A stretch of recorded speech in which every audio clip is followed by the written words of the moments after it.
Para mapababa pa ang presyo ng bigas sa bansa, binigyang prioridad sa pulong ng liderato ng Kamara at Senado kahapon ang panukalang pag-amyenda sa Rice Tarification Law.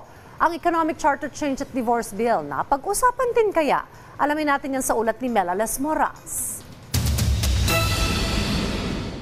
Nagkasundo ang Kamara at Senado na paigtingin pa ang kanilang kooperasyon para sa mas mabilis na pagpasa ng legislative priorities ng administrasyon ni Pangulong Ferdinand R. Marcos Jr. Kahapon sa unang pagkakataon, nagpulong sina House Speaker Martin Romualdez at Senate President Francis Escudero kasama ang iba pang matataas na opisyal ng Kongreso na nagsilbing preliminary talks bago ang Legislative Executive Development Advisory Council o LEDAC meeting sa June 25. Ayon kay Speaker Romualdez, simbolo ito ng panibago at mas masiglang samahan ng dalawang kapulungan ng Kongreso, lalo pat pareho silang nangako na magtutulungan para sa agarang pagpasa ng key legislation na lubos na makatutulong sa sambayanang Pilipino. Top priority raw ng Kongreso ang pagpasa sa panukalang pag-amyenda sa Rice Tarification Law para makapaghatid ng mas murang bigas sa merkado at mas mapataas pa ang kita ng mga magsasaka.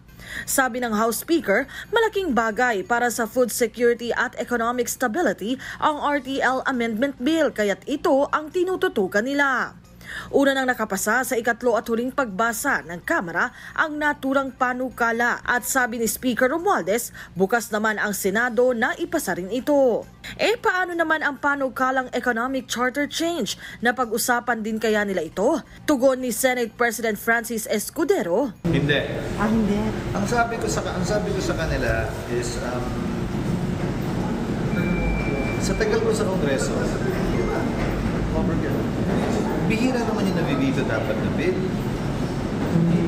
Bibito dapat. Kasi, di ba, Dapat may ano na kasi ba't namin ipapasa kung alam naman namin yung bibito? Ibig sabihin, hindi namin alam na ipapasa na bibito. Bukod dito, isa rin sa mainit na panukala ngayon ay ang divorce bill, pero hindi pa malinaw kung natalakay rin ito. Pero bago pa man ang pulong, hiling ng isa sa mga proponent ng panukala, sana'y mabigyang prioridad din ang diborsyo, bagamat marami rin ang tumututol dito. Wala tayong control doon sa pag-uusapan nila, di ba? Sana maging priority nga.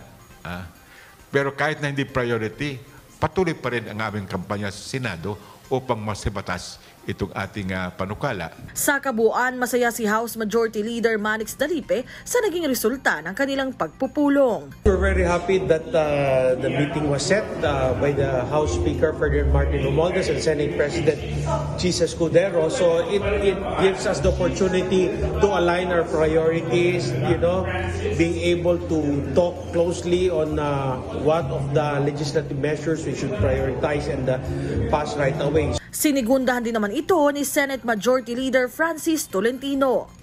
Sa mga susunod na linggo at buwan, inaasang masusundan pa ang mga ganitong pagpupulong ng Kamara at Senado.